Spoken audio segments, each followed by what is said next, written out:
Olá pessoal, meu nome é Antônio Carlos Soares, eu sou CEO e cofundador do Hanhanit. Bem-vindo a mais um webinar. Hoje nós vamos conversar sobre trabalho remoto e principalmente sobre a perspectiva do que tem sido o trabalho remoto depois de um ano, né, desde que entramos em pandemia. E hoje nós estamos aqui com o Leonardo Barros, que é o CEO e cofundador do Tangerino, que é um produto muito bacana que a gente vai ter a oportunidade de falar um pouco aqui e do qual, inclusive, nós somos clientes. Então, Léo, super obrigado pela sua presença aqui hoje. Muito obrigado, Antônio. Vai ser um prazer participar com vocês. É um prazer também ter vocês como cliente. Eu sou o Leonardo Barros, sou o CEO do Tangerino, uma ferramenta de controle de ponto digital, que está aí, a gente tem clientes em todo o Brasil. É legal porque o nosso produto foi muito usado para fazer esse controle remoto aí de trabalho remoto, né?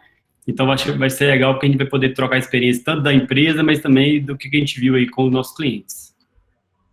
Legal.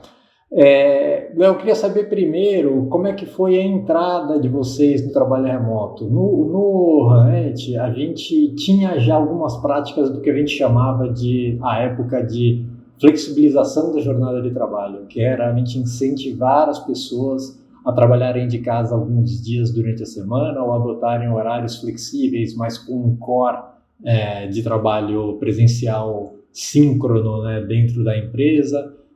Então, quando a pandemia veio, a gente já tinha quase 30% da empresa trabalhando full-time remoto, principalmente pessoal de desenvolvimento e tal. E então a transição, aquela primeira transição para nós não foi tão dura. Como é que foi para vocês? O que já tinha em andamento e como foram ali as primeiras semanas da migração para o remoto?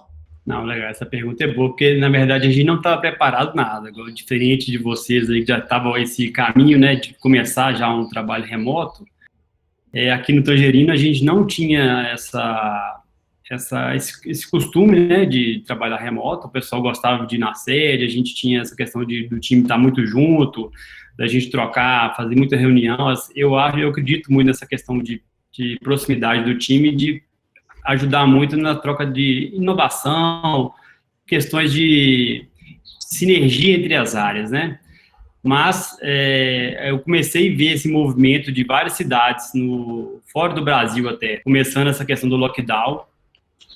Aí eu lembro que eu conversei com o sócio, eu tenho uma perspectiva muito positiva, né? E assim, às vezes eu sou meio arriscado. E meu sócio já é o contrário. Ele falou assim: olha, vai travar, vai fazer isso. E ele me botou essa pulga atrás da orelha, né? E aí eu lembro que eu só estruturei a parte de infra para assim, ó, gente, deixa tudo pronto para que se precisar de trabalhar de casa, a gente consiga. E aí a nossa infra estruturou tudo. Foi uma surpresa positiva. O pessoal foi para casa, funcionou bem. Eu acho que a maturidade nossa de controle de indicadores, produtividade voltada a dados, as ferramentas que a gente usa, o próprio Tangerino, de gerir o horário de trabalho remoto, essa relação que a gente consegue ter de hora que está trabalhando, saber que a pessoa já foi embora, quem está de férias, mesmo não estando no mesmo local, isso ajudou. Mas acho que foi a maturidade que a gente tinha dos indicadores todos para poder manter em casa e a gente conseguir acompanhar a operação e ver que estava funcionando. E o que mudou na forma de gestão da empresa quando vocês entraram e como isso amadureceu?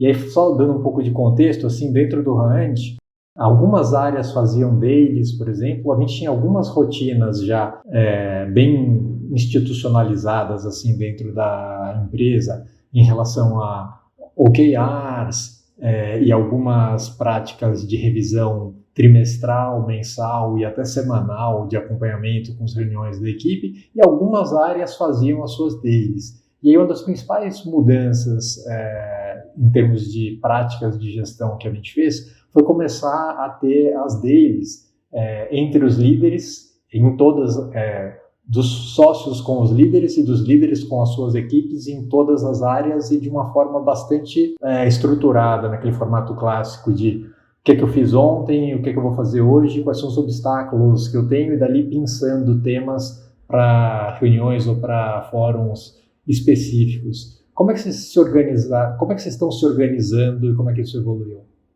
Legal. Um pouco parecido com vocês.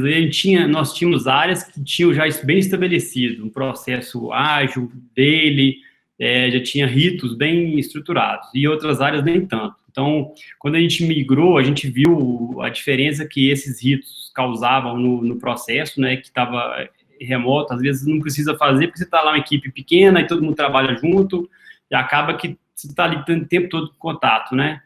Aí a gente começou a estipular de forma mais rígida esses ritos, e eu acho que no início a gente começou a fazer acho que meio que um over, então a gente começou demais, começou a ficar muitas reuniões, muito acompanhamento, revisões semanais do que estava acontecendo, eu acho que também foi até por causa do medo, do mercado, o que estava acontecendo, como é que ia funcionar, então a gente aumentou demais, até aumentou a carga, eu acho que nessa relação de gestão. E aí depois a gente foi meio que voltando um pouco para um pouco mais normal. E hoje em dia a gente tem ritos, a gente tem esses acompanhamentos dos times de líderes conversarem para saber o que está acontecendo em cada área, para a gente poder ir quinzenalmente, para poder acompanhar, porque eu acho que o grande processo aí, às vezes dentro da área está bem organizado, você tem dele, mas o touch, né, o contato de uma área, de mandar informação para outra, e essa intercomunicação entre as áreas, eu acho que foi um ponto que a gente teve que amadurecer. Principalmente criar indicadores, a gente tinha muito indicador dentro das áreas, então a gente teve que estipular melhor indicadores mais gerenciais da empresa, para poder acompanhar passada de bastão, SLA de uma área para outra, tempo de resposta, para poder organizar melhor essa comunicação entre toda a empresa. Esse foi um ponto, acho que a gente teve que amadurecer, crescer. No primeiro início, a gente foi lá no talo, ficou demais, depois a gente teve que voltar um pouquinho para a normalidade. Legal. Uma coisa que a gente percebeu junto aos nossos clientes e até internamente mesmo dentro da empresa é que houve um salto, né, um amadurecimento de gestão muito grande durante esse último ano.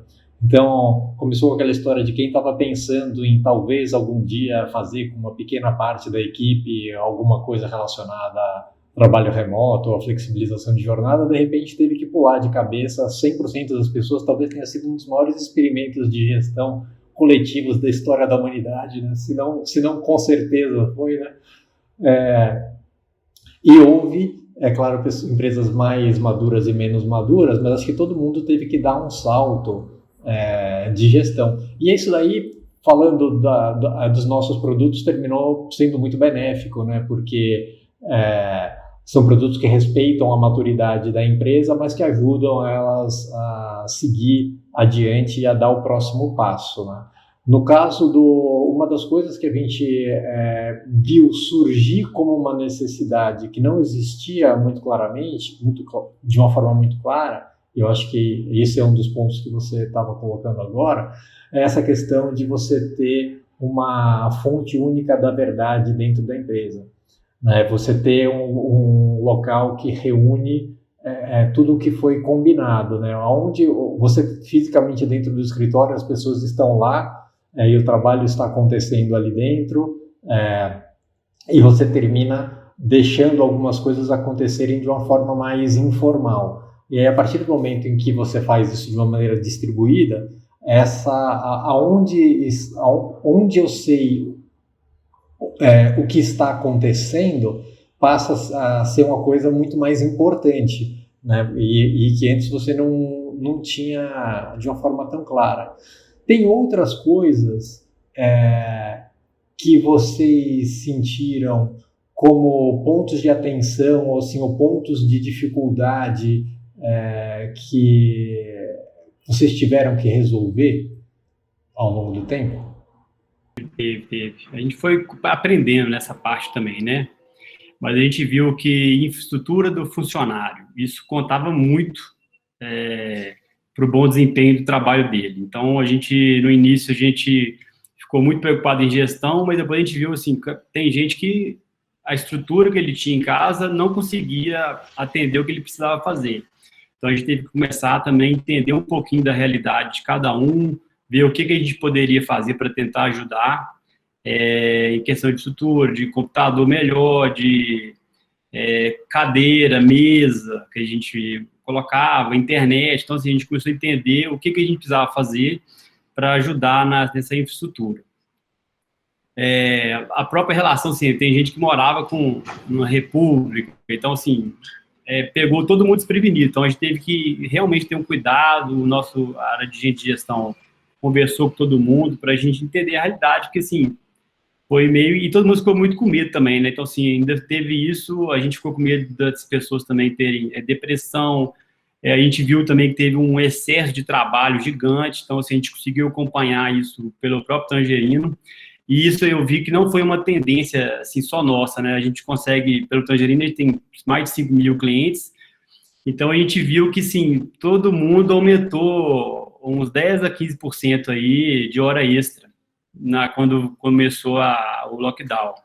Então, assim, a gente teve que trabalhar também para poder, pessoal, a gente tem que ter rotina, porque chegava a gente lá, tipo assim, acabava de levantar da cama, já estava na frente do computador. Então, assim, então a gente teve que criar essa educação também, de ajudar, né, criar essa educação para o pessoal criar rotina de trabalho, igual era na empresa. Então, assim, eu acho que esses pontos, tiveram diversos outros, né, mas eu acho que esses foram um dos mais desafiadores, a gente criar essa rotina do pessoal trabalhar de casa, como é que pode dizer, esse costume, né, que ele não tinha, de repente ele tem que trabalhar de casa, arrumar um espaço, aí a gente falava para os vendedores, gente, vamos estruturar um local adequado para você poder conversar com o cliente, a apresentação. Então, assim, foi tudo, a gente foi aprendendo o que estava dando certo, o que estava dando errado, o pessoal não queria usar a câmera no início, vamos usar a câmera, porque a gente consegue ter o contato mesmo com as pessoas. Então, a gente foi aprendendo várias coisas aí, e foi errando também para caramba, então, e gerenciando. E aquele ponto que você colocou aí da verdade, do local da verdade, né? Eu acho que eu consegui muito mais entrar na empresa com a cultura de dados. Então, assim, gente, agora a gente tem que metrificar e puxar tudo que a gente está olhando aqui por dados, análise, o que está chegando, o que está saindo, índice daquilo, índice do outro, porque, assim, é uma conversa que a gente consegue unificar todo mundo, né? Todo mundo tem um número lá que ele consegue acompanhar. Então, esse foi também um ponto que a gente teve que mergulhar bem e estruturar isso para todo mundo estar na mesma conversa, né, na mesma língua. Muito legal, você falou sobre vários pontos interessantes, eu vou só ressaltar alguns aqui, comentar alguns deles, porque realmente foi bem completo. A gente fez pesquisas logo no começo da pandemia, tanto com líderes quanto com colaboradores das empresas, para saber quais estavam sendo os principais desafios.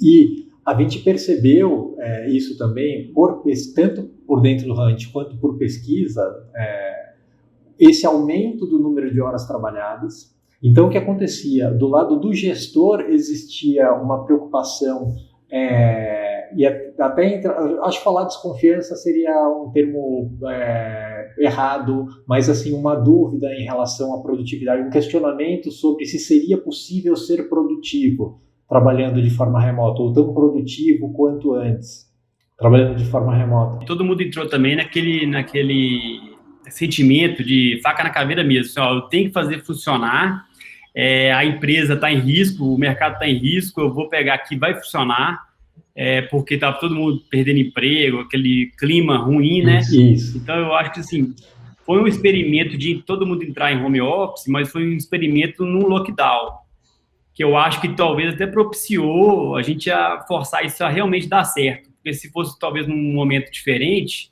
o pessoal ia entrar com qualquer dificuldade e falar assim, vamos voltar para o modelo, vamos voltar. Mas não tinha essa opção, era isso funcionar ou funcionar.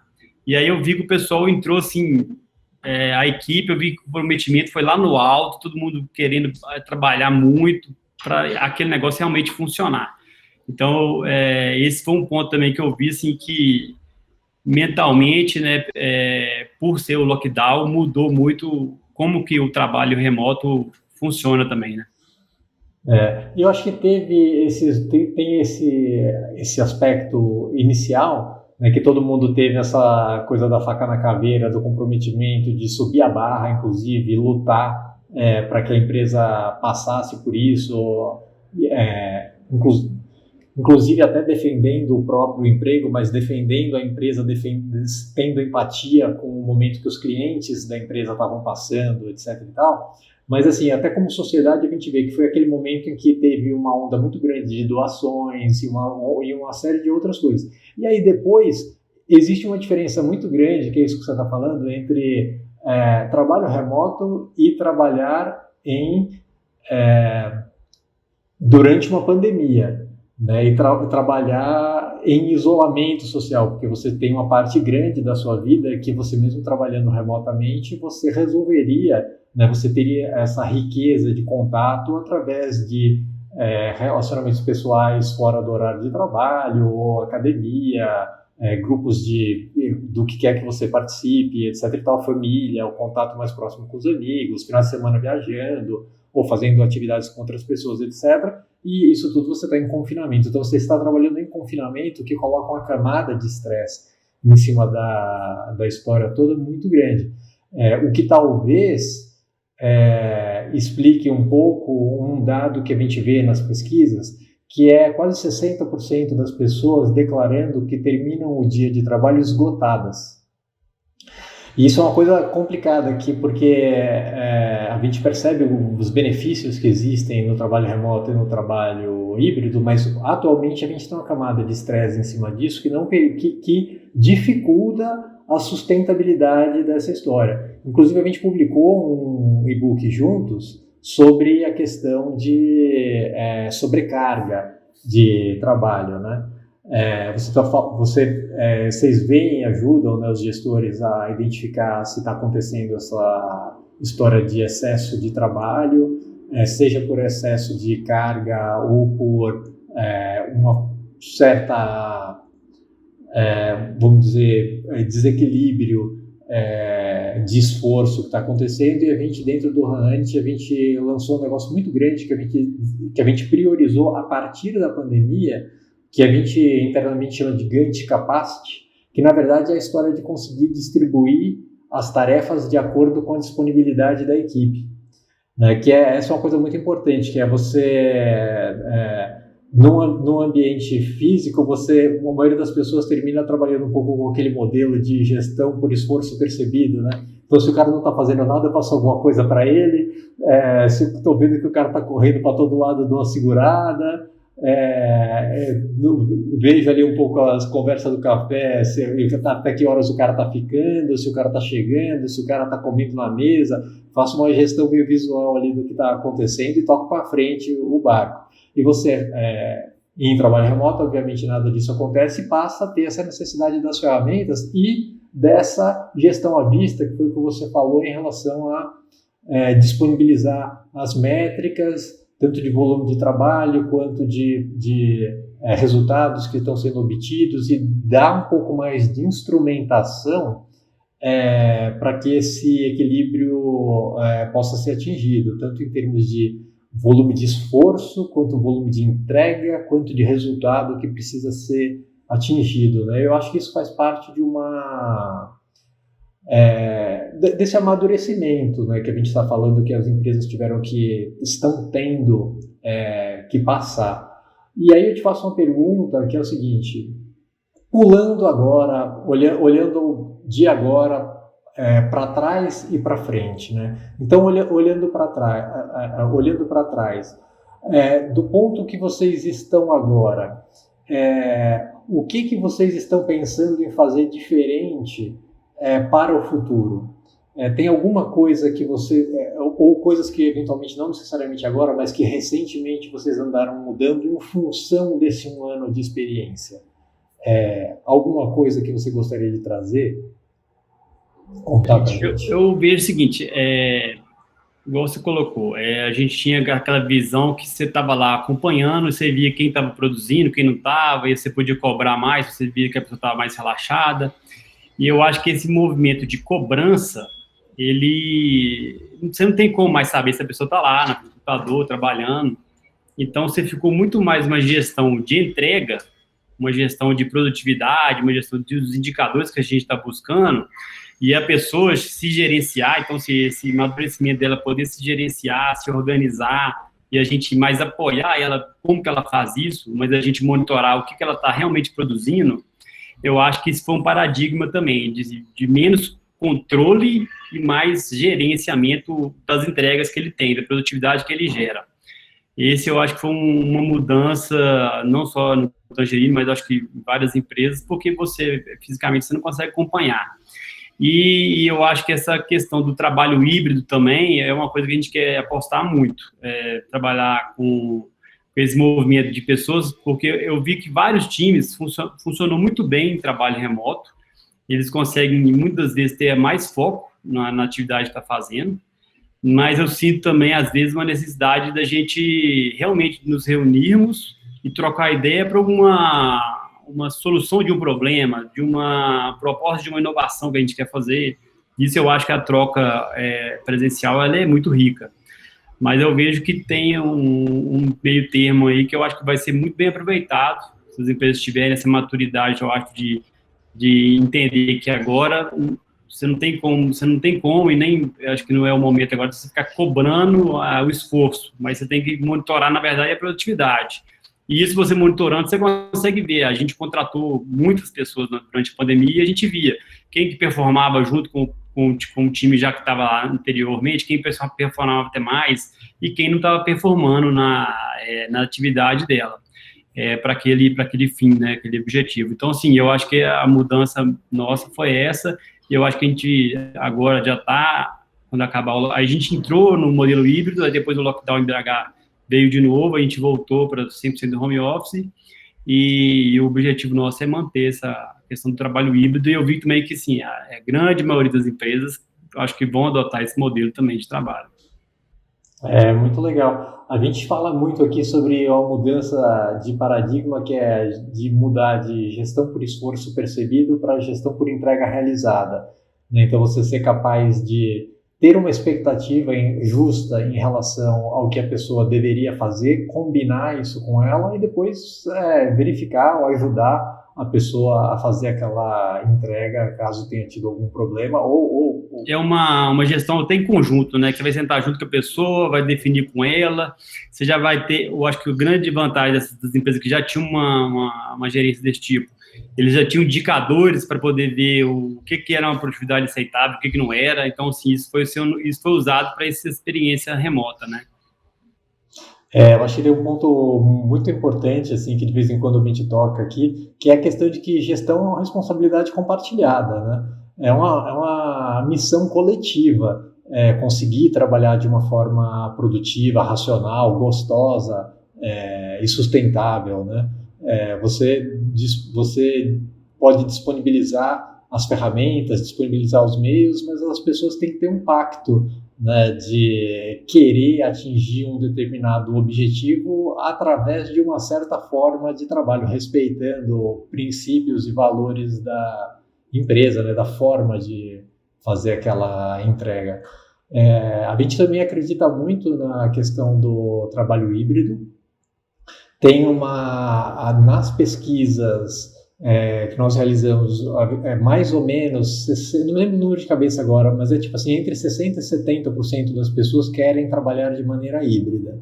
Então você tem uma pequena quantidade de pessoas que quer trabalhar de maneira presencial 100%, e aí, em geral, quando você vai ver, são pessoas que têm questões que você até tocou em relação ao local de trabalho delas, a dinâmica de trabalho delas, ou porque mora numa república, ou porque tem filhos pequenos, ou porque tem alguma outra situação que faz que o ambiente físico de trabalho da casa dela não é apropriado, não funciona direito. E também uma outra coisa que é, de certa forma, curiosa sobre a adaptação ao trabalho remoto, mas quando você começa a pensar, você percebe que é justo. Uma maior dificuldade das pessoas mais novas. Então você imaginaria que o pessoal é muito mais adepto à tecnologia e vai se adaptar muito mais facilmente a isso, com certeza em relação às ferramentas. Mas em compensação, muitas vezes o cara não tem a senioridade suficiente para se sentir seguro em relação ao que está fazendo e para ser capaz de realizar aquele trabalho. Então precisa de mais orientação, e são pequenas orientações informais e aí depende dos canais que você estabeleceu para a comunicação entre as lideranças e os liderados na empresa, se tem essa troca fácil, etc. E é muito importante que se mantenha essa troca, porque um maior número de pequenos pontos de contato com o pessoal mais júnior, assim, mais novo dentro da empresa, é muito importante para manter o desenvolvimento e para o cara não ficar bloqueado naquele trabalho e você só saber que o cara passou o dia bloqueado no dia seguinte, né? E também essa questão de guidance, né? Você não pode combinar um negócio com o cara num dia e soltar ele e ver o que aconteceu no dia seguinte. Não dá. Gera uma insegurança muito grande e gera uma alienação muito grande. E aí, por isso, invertendo a história e falando um pouco do que internamente a gente está achando mais importante, tomar cuidado com o papel dos líderes mesmo, dentro da empresa. Nós fazíamos avaliação 360 já antes da pandemia, e esse é um formato muito legal, inclusive garantindo que o feedback que acontece em relação aos líderes chega à alta gestão da empresa, mas também agora a gente provavelmente vai testar, provavelmente não, nós vamos testar, eu não sei se vai dar certo, por isso provavelmente, mas nós vamos mudar a forma de avaliação para ter um segundo feedback, que é um feedback anônimo para os líderes, porque os líderes, estando diretamente em contato com as suas equipes, têm essa capacidade ou essa oportunidade de ler o que está acontecendo e de trabalhar de ler esses sinais mais sutis que você não vai pegar necessariamente, ou vai pegar de uma forma muito cega, olhando dados de produtividade ou de entregas ou de resultados ou do que quer que seja, que é essa parte mais sutil da gestão. A gente estabeleceu algumas coisas e criou alguns benefícios em relação à saúde mental, a terapia online, a webinars e a outras coisas que dizem respeito à saúde mental, mas eu sempre brinco falando assim, isso daí é muito legal, mas é o verniz da história. O core da história é uma carga de trabalho justa e um líder que atua e mantém as pessoas se desenvolvendo e desbloqueadas para conseguir agregar dentro da empresa. Então, no nosso caso, acho que tem essa percepção sobre quão importante essa comunicação entre as equipes e os líderes e a organização se tornou. Com certeza. A importância, né? O liderança tinha uma importância, acho que depois nesse trabalho remoto ele foi lá para o alto, assim. Ele pode realmente jogar um time para cima, mas ele também pode jogar o time para baixo, com certeza. E ainda mais, você falou assim, quando tem um time mais júnior, né? Tem equipes que, vou falar por definição ali, do formato da equipe, o que ela vai fazer, naturalmente tem pessoas mais jovens lá naquele time. Então, esses times a gente teve mais trabalho, para o pessoal ter disciplina, para o pessoal, igual eu falei assim, às vezes eles têm dúvidas mesmo de como fazer, eles são as pessoas que às vezes você bota uma pressão de fora da medida, eles não estão preparados ainda. A gente tinha uma cultura de trazer sempre muito estagiário para formar, para treinar, e isso também foi uma questão que a gente teve que remodelar para fazer um onboard muito melhor, para fazer um acompanhamento da pessoa realmente com ritos, porque quando você pega um estagiário para treinar, você fala assim, vamos botar ele em par com outra pessoa, eles vão ficar ali junto, e ele vai te vendo, você vai ver que ele está travado, você vai ajudar, e muitas vezes a pessoa que está travada, ela não quer ficar interrompendo demais. Então, isso tudo foi um processo que a gente teve que realmente pensar, porque hoje, vocês também devem ter esse problema, cada vez mais é difícil trazer pessoas já formadas, pessoas, é mais caro, é mais difícil buscar, o mercado está bem aquecido, então esse trabalho de formação sempre foi uma coisa que a gente trouxe, e ele foi bem afetado por esse trabalho remoto, né? Você pegar uma pessoa e colocar ela no time e totalmente remota, ela nem conhece as pessoas que ela trabalha, fisicamente ela nunca viu. Então, a gente ter esse cuidado, né, de trazer, colocar ela no time, fazer com que ela tenha essa liberdade toda de conversa, né? Mas principalmente tentando criar processo e um fluxo de onboard bem pesado, bem robusto, porque senão a gente ia parar de trazer essas pessoas e elas não iam conseguir evoluir tanto, né? E esse foi um trabalho também que a gente teve que pegar e mexer bastante, porque é bem diferente você treinar, você capacitar, você colocar uma pessoa no time presencialmente do que você pegar ela remota, né? Então, esse foi um ponto aí que a gente teve que correr muito atrás. Legal, cara. E deixa a gente indo aqui para os finalmente, que nosso tempo está chegando ao fim. Últimas palavras, dicas, reflexões, que aprendizados que você gostaria de deixar como palavras finais? Legal.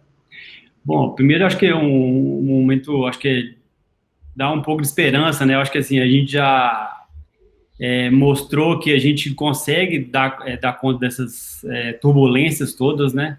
Eu acho que um ponto importante para as pessoas é essa resiliência de aguentar, de saber que daqui a pouco a gente vai conseguir vencer esses desafios todos que a gente tem, né, no mercado, que a gente está não só nas empresas, mas na sociedade inteira. Mas eu sou uma pessoa de muito otimismo, né? Eu acho sempre que as coisas mudam, elas geram outras oportunidades. Elas vão fechar algumas portas, mas vão abrir outras oportunidades. E eu acho que agora está um momento, né, das pessoas entenderem essas outras oportunidades, as empresas se olharem para dentro, o que elas estão fazendo, como que ela está tratando aqueles funcionários, como é que ela está gerindo aqueles números dela, como é que ela está tratando os indicadores, porque eu acho que essa mudança toda, né, trouxe as empresas para um patamar agora de mais evolução, que as empresas que não olharem para isso, não saberem que tem que digitalizar, que tem que ir para o mundo digital, que tem que se transformar, elas vão ficar para trás. Os concorrentes estão fazendo isso. Se você não fizer, você vai ficar para trás. E esse é um ponto que eu acho que vai gerar muita oportunidade. O Tangerino, igual o Ronan IT, ele também, eu acho que teve um benefício, né? O mercado propiciou ainda mais ferramentas igual a nossa, no controle de ponto, gestão de tarefas, e eu acho que é isso. A gente está aberto às oportunidades, está aberto às coisas que vão mudando no mercado, e as empresas estarem atentas aí a essas mudanças, porque se você não está, o concorrente seu está, e vai te passar, né? Então, assim, a gente está sempre olhando na frente, tentando entender essas mudanças do mercado. Muito legal.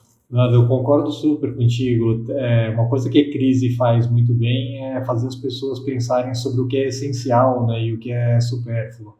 E o que está vicejando, né, e os ganhos que você está tendo durante esse período provavelmente são ganhos que vão colocar alicerces para o crescimento da empresa, né? Então tem que estar atento para preservar esses ganhos, né, essa maturidade de gestão que ganhou, que ela seja um ponto de partida, né, que as pessoas possam continuar essa jornada gerindo cada vez mais os seus negócios, as suas empresas, suas relações com os seus colaboradores e com os seus clientes, né, e possam se tornar cada vez mais relevantes na prestação, na entrega de valor que eles fazem para a sociedade, né. Eu acho que a crise tirou muita espuma da história e expôs aonde estão as pedras e onde estão os caminhos, né? Então, é isso aí. Cara, então, super obrigado pela sua presença aqui. Foi um prazer conversar contigo. Foi um prazer também, Antônio. Muito obrigado. Sempre que precisar, pode contar com a gente, pode me chamar. O Tangerino está aqui, é parceiro. Sempre que a gente se chamar, nós estamos aqui presente. Bom, então é isso, pessoal. Muito obrigado pela audiência de vocês. Se vocês gostaram, compartilhem, sigam, liguem as notificações e até a próxima.